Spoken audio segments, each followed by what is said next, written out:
نحمده ونصلي على رسوله الكريم اما بعد۔ اللہ رب العزت نے رمضان المبارک کے بارے میں ارشاد فرمایا ایاما معدودات، یہ گنتی کے چند دن ہیں۔ حالانکہ ہم دیکھتے ہیں کہ پورا مہینہ ہے، اس کے باوجود اللہ رب العزت نے اسے گنتی کے چند دن فرمایا، اس لیے کہ اتنا جلدی گزرتے ہیں یہ دن، اتنے جلدی گزرتے ہیں کہ انسان کو احساس بھی نہیں ہوتا۔ آج ہم دیکھتے ہیں کہ تیسرا عشرہ اور آخری عشرہ شروع ہو چکا ہے، لیکن یہ جو آخری عشرہ ہے یہ بہت ہی فضیلت والا ہے، اور وہ جو پہلے 20 دن گزر چکے ہیں ان سے اس کی فضیلت بدرجہ بہتر ہے۔ کیوں؟ اس لیے کہ اس میں ایک رات ہے جس کے بارے میں قرآن کریم نے ارشاد فرمایا لیلۃ القدر خیر من الف شہر، یہ رات 1000 مہینوں سے بہتر ہے۔ صرف یہ نہیں کہ 1000 مہینوں کے برابر ہے، بلکہ اس سے بہتر ہے کہ اگر کوئی بندہ صرف اس ایک رات میں عبادت کرتا ہے تو اس کی یہ عبادت 1000 مہینوں کی عبادت سے بہتر ہے۔ اور 1000 مہینے ہمارے حساب سے تقریباً 83 سال 83 سال جو ہے نا وہ بنتے ہیں۔ اگر کوئی بندہ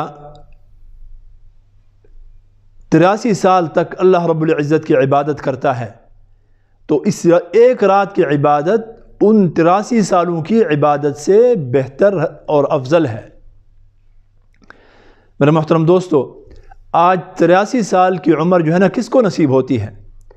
اتنے مشکل دور میں، خاص کر ہمارے ملکوں میں جو حالات ہیں صحت وغیرہ کے، تو عام طور پر لوگ جو ہے نا 60 سے پہلے جا رہے ہیں، 70 سال کے ہو جائیں گے، 80 سال کے، تو بہت کم لوگ ہوتے ہیں 83 سال کے۔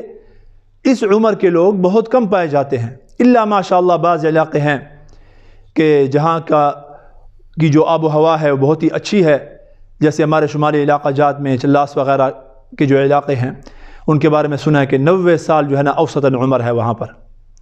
تو میرے محترم دوستو، لیکن اگر کسی کو اتنی عمر ملتی ہے 83 سال، اور وہ 83 کے 83 سال جو ہے نا وہ اللہ کی عبادت کرتا ہے، اس میں گزارتا ہے، لیکن اس ایک رات کی عبادت ان 83 سالوں کی عبادت سے بہتر ہے۔ لہذا جو ہوشیار لوگ ہوتے ہیں، جو حساس لوگ ہوتے ہیں، نیکیوں کے بارے میں جو حریص لوگ ہوتے ہیں، وہ پھر حساب لگاتے ہیں۔ ان کے نزدیک پھر جو ہے نا گھنٹوں کا حساب ہوتا ہے اس ایک رات کا خیال کرنے کے لیے۔ ایک رات عبادت کرنی ہے، اور رات جو ہے نا زیادہ لمبی ہو جائے، کتنی لمبی ہوگی؟ 10 گھنٹے لمبی ہوتی ہے، 11 گھنٹے لمبی ہوتی ہے، آج کل عام طور پر تقریباً 10 پونے 10 گھنٹے جو ہے نا وہ رات بن رہی ہے۔ تو میرے محترم دوستو، تو وہ خیال کرتے ہیں کہ 1 گھنٹہ بھی ضائع نہیں ہو۔ غروب آفتاب کے بعد سے رات شروع ہو جاتی ہے طلوع صبح صادق تک، تو اس میں اگر 1 گھنٹہ آپ ضائع کرتے ہیں تو یہ لوگ ایسے سمجھتے ہیں جیسے کہ ہم نے عبادت کے 9 سال ضائع کر لیے۔ 2 گھنٹے ضائع کر لیے تو عبادت کے 18 سال ضائع ہو گئے، 3 گھنٹے ضائع کر لیے تو عبادت کے 27 سال ضائع ہو گئے، اور 4 گھنٹے ضائع کر لیے تو گویا عبادت کے 36 سال ضائع کر دیے۔ ایسا کوئی بیوقوف ہوگا جو کہ اپنی عبادت کے اتنے سالوں کی جو ہے نا عبادت ضائع کرے؟ لہذا ان راتوں میں خصوصی طور پر رات کو نکلنا چھوڑ دیں۔ میرے محترم دوستو، جو بھی کرنا ہے انسان اپنی ضروریات کرے، دن میں کرے۔ راتیں جو ہے نا وہ شاپنگ کے لیے نہیں ہیں، وہ بازاروں کی رونقیں بڑھانے کے لیے نہیں ہیں، بلکہ راتیں عبادت کے لیے ہیں۔ انسان خود بھی بیٹھ جائے عبادت کے لیے، مشغول ہو جائے، اور اپنے گھر والوں کو بھی اس کی ترغیب دے۔ اللہ رب العزت ہم سب کو عمل کی توفیق عطا فرمائے۔ میرے محترم دوستو، عمل کے اعتبار سے بہت ہی کورے ہیں۔ نبی کریم صلی اللہ علیہ وسلم کا کیا معمول تھا جب آخری عشرہ شروع ہوتا تھا؟ ان 10 راتوں کے بارے میں آپ صلی اللہ علیہ وسلم کا جو ہے نا وہ معمول کیا تھا؟ آپ صلی اللہ علیہ وسلم کیا کرتے تھے؟ چنانچہ سیدہ عائشہ صدیقہ رضی اللہ تعالی عنہ آپ صلی اللہ علیہ وسلم کا معمول بیان فرماتی ہیں کہ اذا دخل العشر شد مئزرہ واحیا لیلہ وایقظ اہلہ، کہ جب یہ آخری 10 دن شروع ہوتے تھے تو نبی کریم صلی اللہ علیہ وسلم کی حالت یہ ہوتی تھی کہ تہبند کس لیتے تھے. تہبند کس لینا یہ کنایا اور عبارت ہے کس سے؟ کہ خوب جو ہے نا عبادت میں، تلاوت میں، ذکر و اذکار میں محنت فرمایا کرتے تھے، خوب کوشش فرمایا کرتے تھے. اور فرمایا وَأَحْيَا لَيْلَةً، اور پوری رات جاگتے تھے. پہلے 20 دن میں آپ صلی اللہ علیہ وسلم عبادت بھی فرمایا کرتے تھے، آرام بھی فرمایا کرتے تھے، لیکن آخری عشرے میں آپ صلی اللہ علیہ وسلم کا آرام اور نیند جو ہے نا وہ ختم ہو جایا کرتی تھی، صرف اور صرف جو ہے نا عبادت ہوتی تھی. اور اس کے بعد فرمایا وَأَيْقَظَ أَهْلَهُ، صرف یہ نہیں کہ خود عبادت فرمایا کرتے تھے بلکہ اپنے گھر والوں کی بھی فکر ہوتی تھی. یہی پیغمبروں کی سنت ہے. پیغمبروں کی شیوہ پیغمبری کیا ہے کہ انسان نیکی کے بارے میں خود بھی حریص ہو، خود بھی اس کی کرنے کی جو ہے نا وہ کوشش کرے، اور اپنے گھر والوں کو بھی اس کی ترغیب دے، پیار کے ساتھ، نرمی کے ساتھ، محبت کے ساتھ ان کو بھی شوق دلائے. اور انسان جب خود عبادت کرے گا، خود جب بہترین نمونہ پیش کرے گا تو آپ کو جو ہے نا وہ خود بخود جو ہے نا آپ کے پیچھے چلیں گے. تو ان کو بھی پیار کے ساتھ، محبت کے ساتھ عبادت کے اندر جو ہے نا وہ لگائے اور معمول بنائے. یہی پیغمبرانہ سنت ہے. حضرت ابراہیم علیہ السلام کے بارے میں کیا آتا ہے؟ ربنا وجعلنا مسلمین لک ومن ذریتنا امۃ مسلمۃ لک.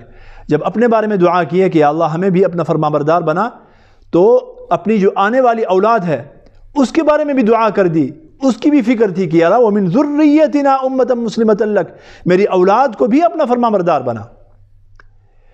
اسی طرح دوسری جگہ پر جب وہ مشہور دعا ہے جو کہ ہم نماز میں بھی پڑھتے ہیں درود شریف کے بعد، رب اجعلنی مقیم الصلاۃ، حضرت ابراہیم علیہ السلام کیا فرماتے ہیں؟ اے اللہ مجھے نماز قائم کرنے والا بنائیے، صرف مجھے نہیں، ومن ذریتی، اور میری اولاد کو بھی نماز قائم کرنے والا بنائیے.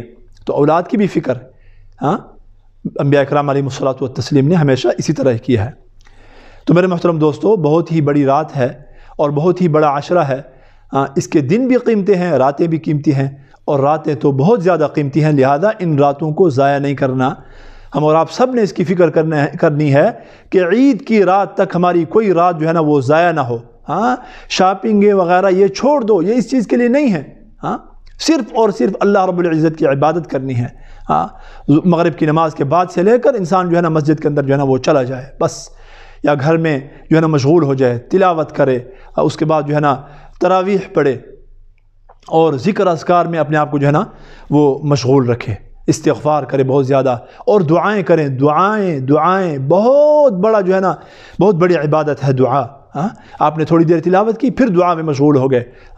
ہر نماز سے پہلے یعنی اذان اور اقامت کے درمیان کا جو وقت ہے بہت ہی قیمتی وقت ہے، اس میں جو ہے نا نماز کے اس میں مشغول ہو گئے. تراویح کے بعد جو ہے نا دعا میں مشغول ہو گئے. ہر تھوڑی سی عبادت کے بعد اور اس سے پہلے جو ہے نا دعا میں مشغول ہو گئے. چلتے چلتے جو ہے نا آپ دعا کر رہے ہیں. ضروری نہیں ہے کہ آپ جو ہے نا آپ وضو سے ہوں گے یا کس سے ہوں گے، ابھی دعا شروع کر دیں. میرے محترم دوستو، اللہ رب العزت ہمیں عمل کرنے کی توفیق نصیب فرمائے. وآخر دعوانا ان الحمد للہ رب العالمین.